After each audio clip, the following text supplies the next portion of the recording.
how can the 2018 budget impact on Nigerians against the background that we just have 6 months left in the year.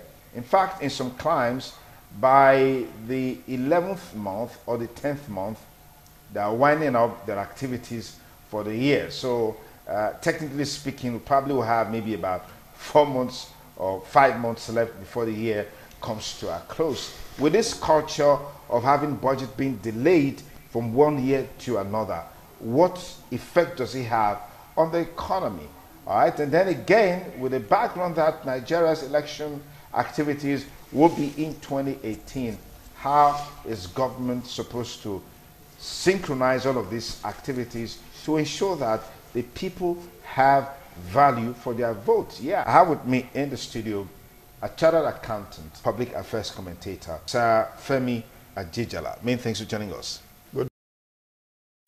Okay, the basis for this conversation rests on the fact that there is this culture of impunity, some say, which has to do with the fact that our budget is never passed on time, year in, year out. So you wonder, how is governance run if we have a situation wherein the budget is never passed on time?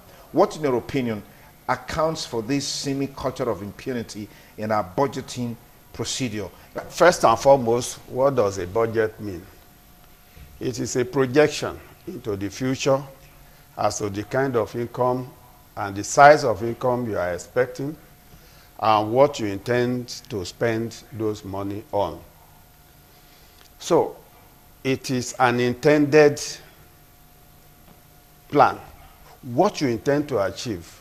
So when you have a budget, either for a family, for an individual, for a state, a local government, or the nation, it tells the people precisely what you intend to do during the year and the various activities that you intend to carry out and how this budget or these activities will be funded from various means and sources of finance. First and foremost, when we've had this culture of delayed budget since 1999. So if it is not for leadership laziness, this thing should have long been corrected. You see, by October, we should know the plan of the government for the year coming, so that businesses will have 3 months to plan.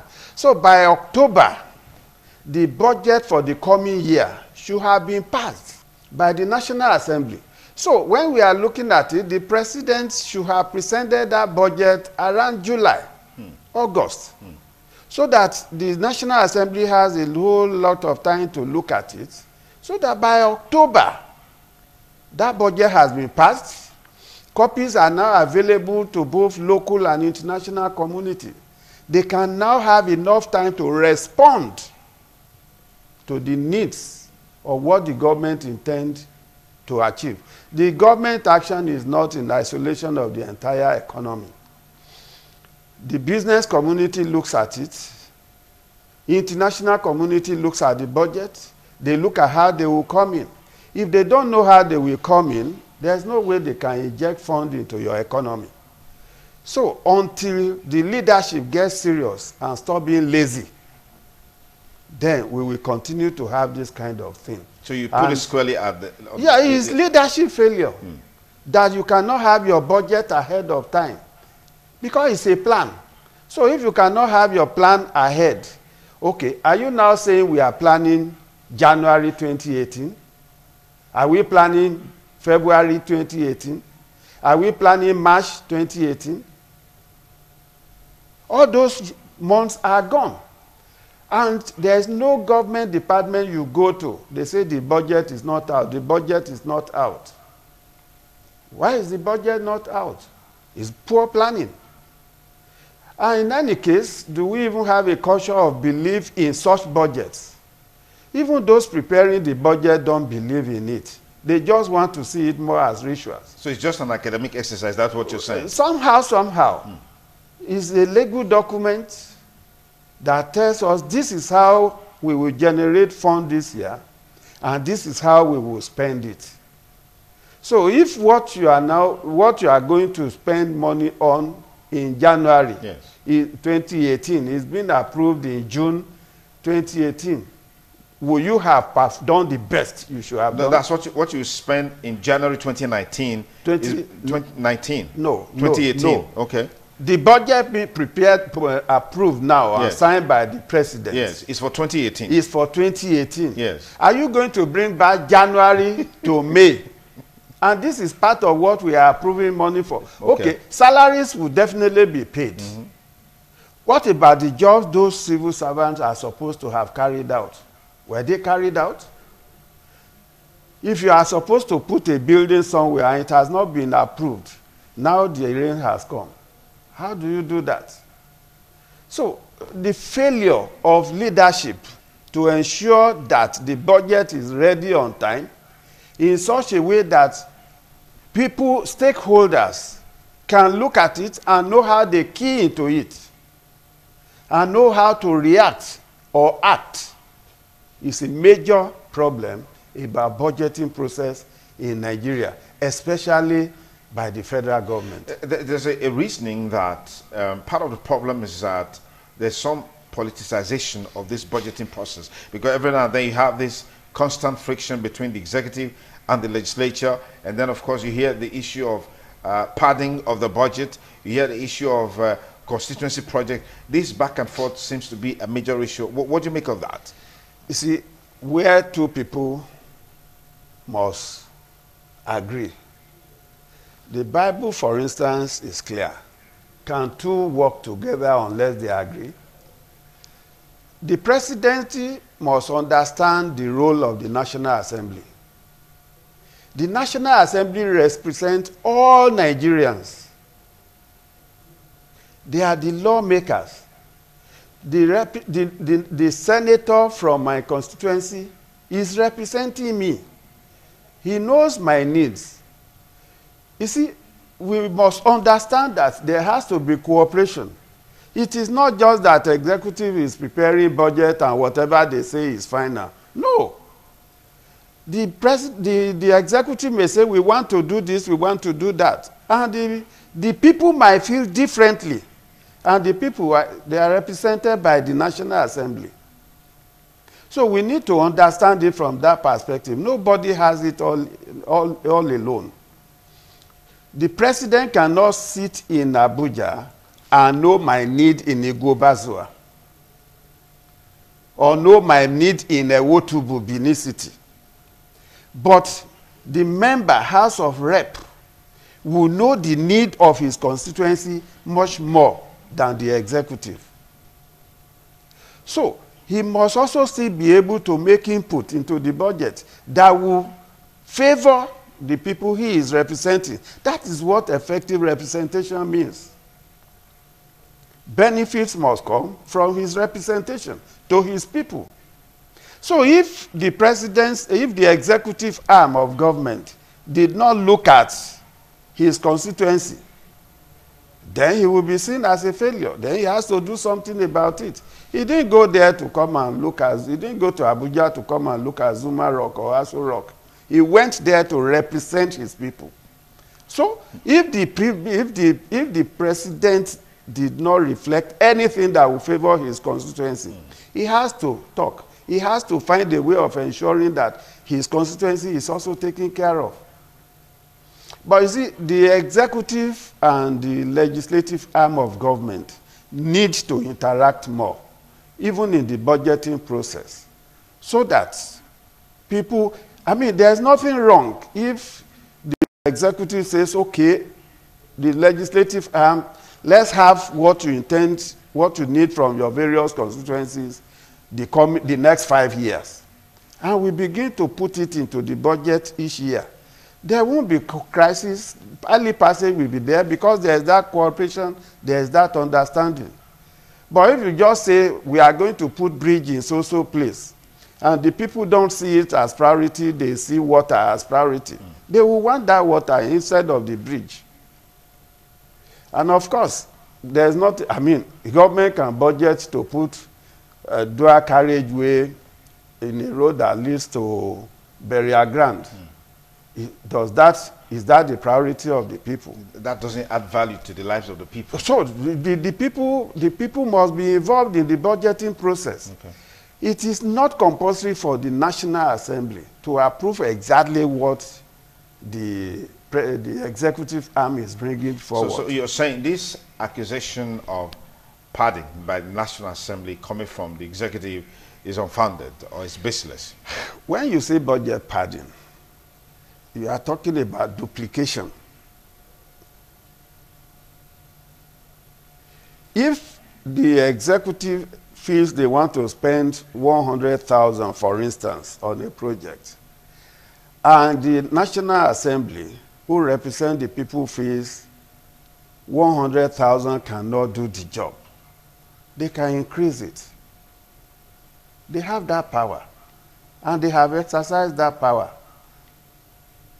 If they feel that there are certain things that should be done, they should put it in the budget. The only thing is that they have to work with seriousness to the National Assembly. They must have a unit that does research on a continuous basis, not just during the budgeting process. And that team must consistently continually interact with the executive arm, either in terms of looking at what's to be done, in terms of what is to be accomplished, in terms of the accomplishment or the goals that have been achieved from time to time. So if everybody is working for the interest of the country, then there should be cooperation between the executive arm and the legislative arm. Okay. Let's look at two key elements as a basis for this budget. Yes. The price of crude oil was pegged at benchmark of $45 per barrel. Yes. And then at an exchange rate of 305 naira to the dollar. Yes. Now, looking at these two parameters, how do you think this will help to further the course of the budget in terms of its expected impact on governance? First and foremost, what do we sell in Nigeria that will enable us earn income, especially external, forex, foreign exchange? It is the oil, the crude oil. Let's take it to the low level. The person processing garri should have an idea of what he can produce in a day, how much the tuber of yam will cost, and how much he will be able to sell the processed garri and also the waste from it. You might have an estimate that, oh, a cup of garri I will sell for 100 naira. And the market might favor you, it goes to 120 naira. That means you have an additional income of 20 naira. That you have, but in preparing a budget, you have to be cautious. You have to be a little conservative in terms of estimating your revenue so that you don't have cash flow crisis. Okay. So, now that the price of crude oil is gone up, it is to the advantage of the country. That means you can now do more. The woman selling garri, if he's selling at 100 naira, he already knows what he or she can sell at that level. If he now have 20 naira extra income, that means he can do more than he would have done. Looking at it at individual level, it is still the same thing at national level, where what Nigeria offers the global community is oil. Okay. Then that is the source of foreign exchange, dollars, pounds, and whatever we earn in Nigeria from other nations. Okay. And if we now earn more than we planned, we estimated, it is to our advantage. But if you plan to spend 100 naira and all you could now get is 80 naira, then you will not be able to achieve some of those things you have planned to achieve. So if you have planned to buy 5 tubers of cassava before, you will now only be able to buy 4. But for you to still produce at that level of 5, you now have to borrow. That is why sometimes the nations have to borrow, either from their citizens or from outside the country. Okay. I'll bring you up on the issue of borrowing, because that has also been a major talking point in recent times. Yes. But I just want us to look at the aspect of the budget that has to do with the actual governance and making Nigerians to feel the impact of governance on with the food that they eat, with the food that they place on their table. We have this challenge of back and forth movement, where you have this, constant friction and confrontation between the executive and the legislature, which of course you said that both arms of governance need to interact more, integrate more for the benefit of the people. Now, going forward, the 2018 budget has been passed. Yes. What does the rest of the year hold for Nigerians in terms of the impact of this budget on their lives, against the background that, some months down the line, the budget has just been passed? Is it feasible that this budget can be executed? In any case, what percentage of the last budget was executed? Yes, Dr. Femi.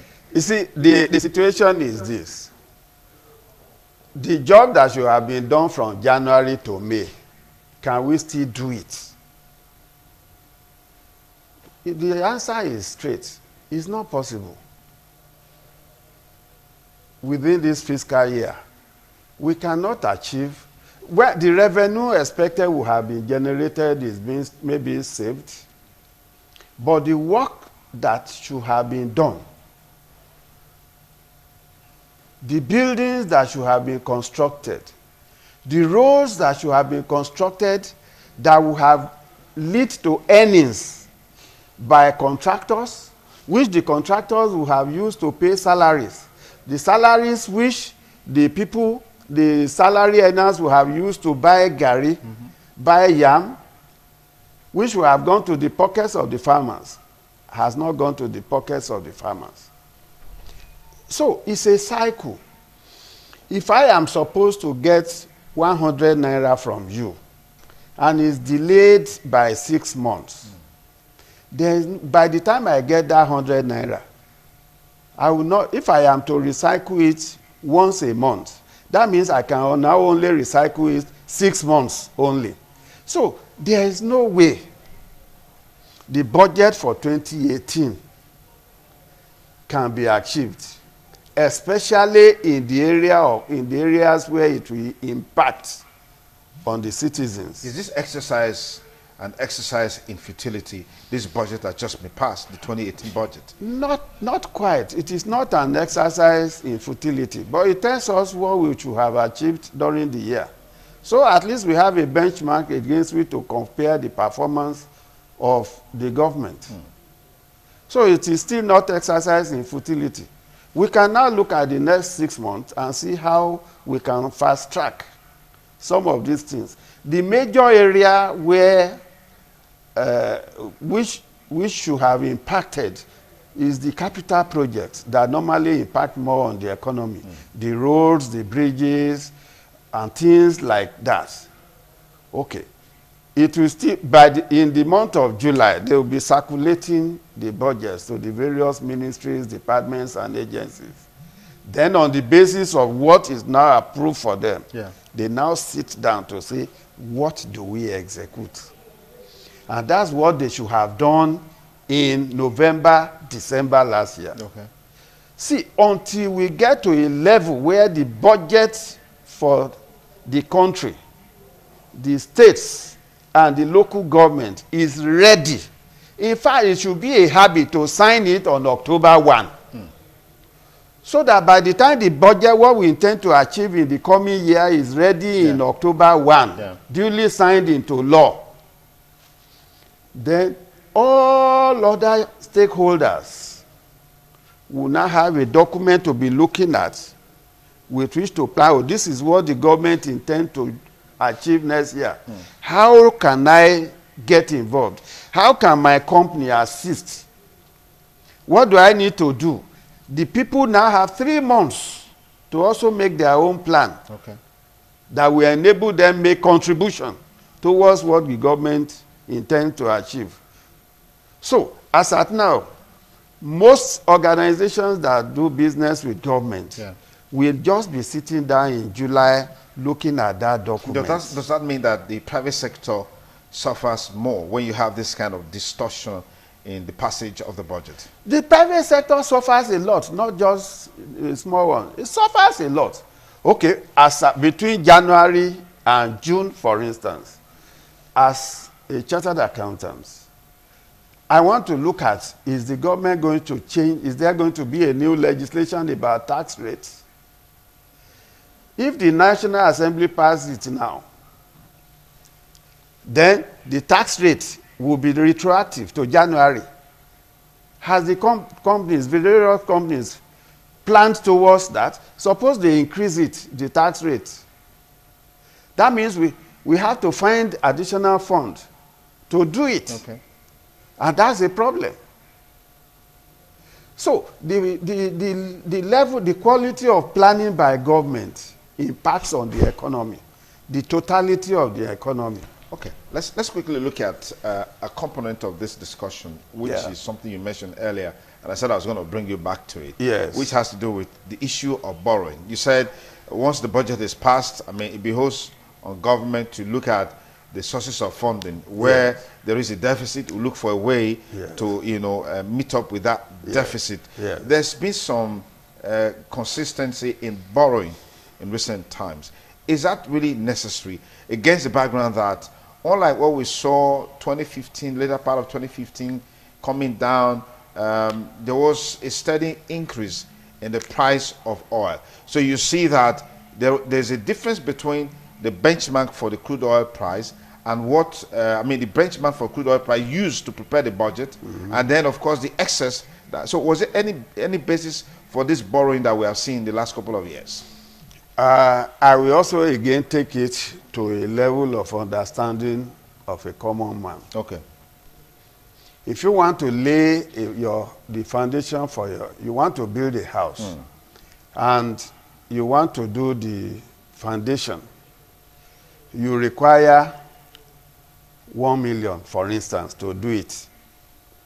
And all you have at that point in time is 700,000. You have to fill that gap, because unless you complete that aspect of the project, if you do it when you don't have all it requires to get it done, then that thing will not, you cannot do it half-half. So you have to resort to borrowing. The other aspect is, you also want to build a house. Instead of you to continue to pay rent to your landlord, you can borrow to complete the house and move into the house. Whatever you now have in terms of, when you are now earning your income, you'll be repaying the loan. Okay. But when there's no problem in borrowing for capital projects, because it impacts, it will continue to be there. If you borrow to build a house, the house is there, it's in use. Although you still have to do your arithmetic to look at, to balance your income with your budget, your expenditure. Yes.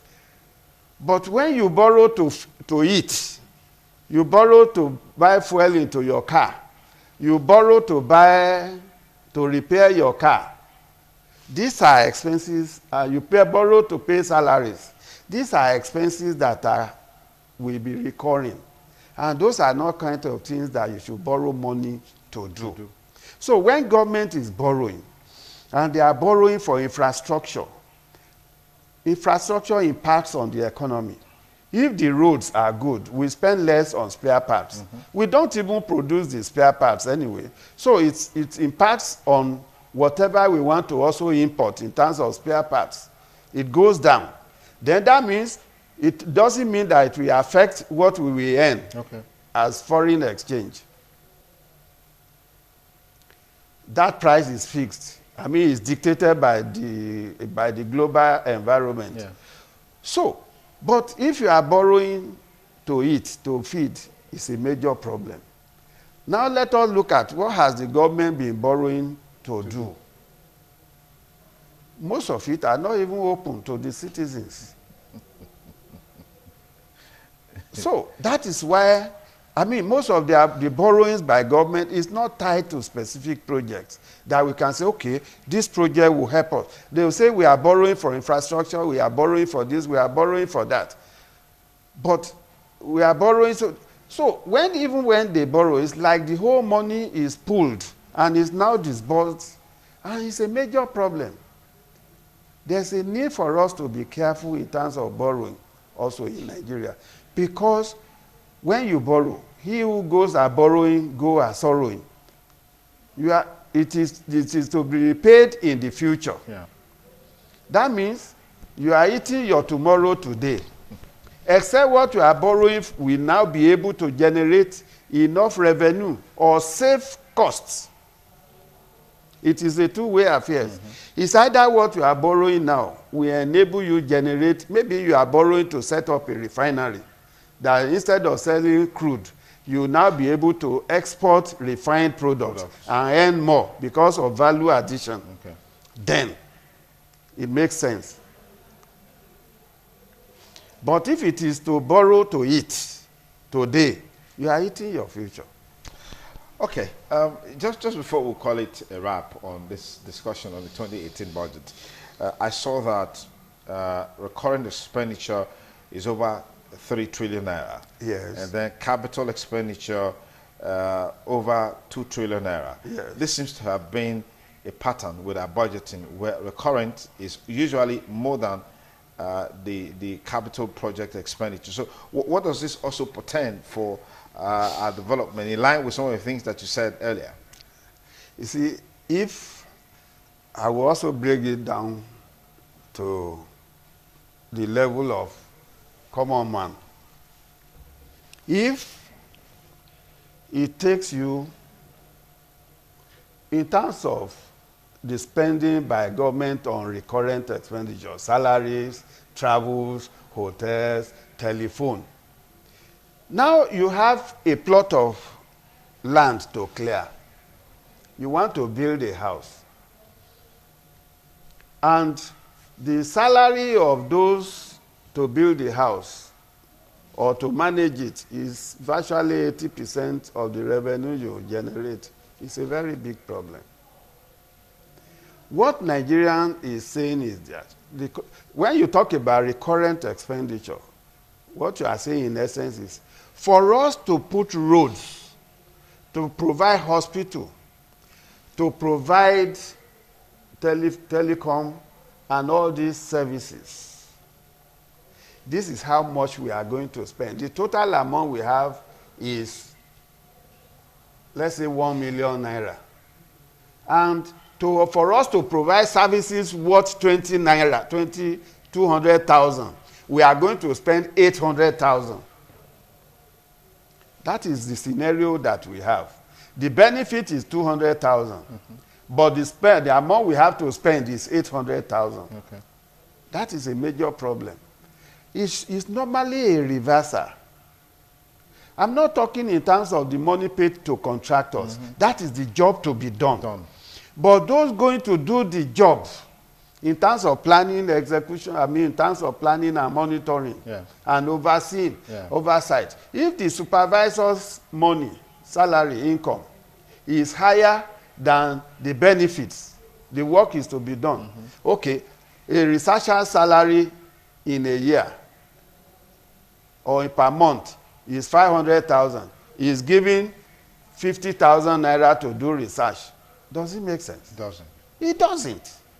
So we need to have a change in such a way that the overhead cost comes down to 20, 25, 30. So that the purpose of paying taxes by the citizens can be felt by the citizens. The reason why many Nigerians don't want to pay tax is because they cannot see the benefits. they can see the convoy of vehicles of government officials. And they cannot, sometimes driven away from the road they are supposed to pass. But they cannot see why they are paying that tax. So it is the roads that the common man passes. The water, access to potable water, hospital care, health care. These are the school. These are the kind of things that the people look forward to. Not, okay, there was a situation where some people came to our office sometimes ago from a local government and said, the landlord, we have to pay tenement rate. I said, why? He said, we have not been paid our salaries for 3 months. I said, my friend, do you really understand the purpose of your job? I'm not saying you should not be paid salaries, but am I paying tenement rate or tax so that you can be paid salaries? No. Understand it.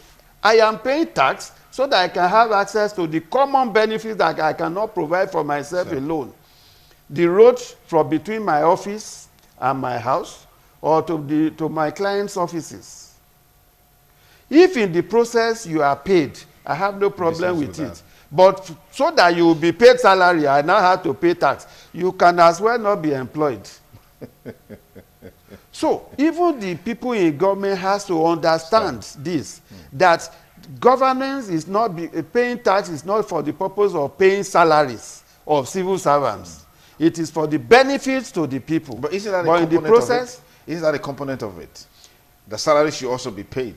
See, the purpose, for instance, of your organization paying your salaries is for you to be able to educate the citizens. Yes. They now look for those.